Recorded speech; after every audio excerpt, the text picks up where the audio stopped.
ढोरी जंक्शन पे आप सभी यात्रियों का स्वागत है। आए भैया लोगिन, नया ट्रेन के नाम सुनले बारो, ढोरी जंक्शन। ई बहिचो के ढोरी जंक्शन इस साला ढोरी जंक्शन ट्रेन कहाँ से आ गई ना भैया लोगिन? आप तुम ही बताओ साला ढोरी जंक्शन ट्रेन कहाँ से आ गई? ढोरी जंक्शन पे आप सभी यात्रियों का स्वागत है।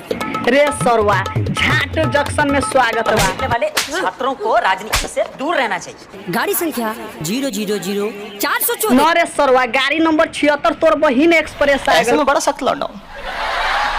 चोलीपुर से होके लहंगागंज के रास्ते बेलाउज नगर जाते। चोलीपुर से आयल रे साला रे, चोलीपुर से आयल। क्या छीना झपटी करने वाले छिनारों से सावधान है। रे सरवा, तू बोला तारे छिनार से सावधान रहे। साला अगर भेटा गइले ना उमे साला के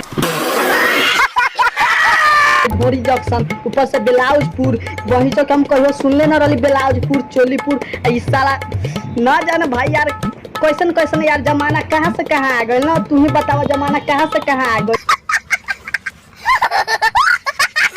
डीजल से चले नहीं चले ई डीजल से। हमनी के पागल समझ ले बारे। ट्रेन साला डीजल से न चली तो कहाँ से चली रे?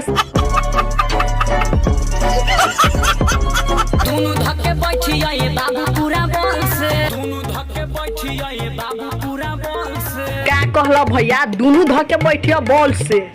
अच्छा ये बात एगो काम करो, ई बहिन तो अपना बहिनी के ना हमरे तर बैठा दे, हम दोनों धके बैठम पूरा बॉल से।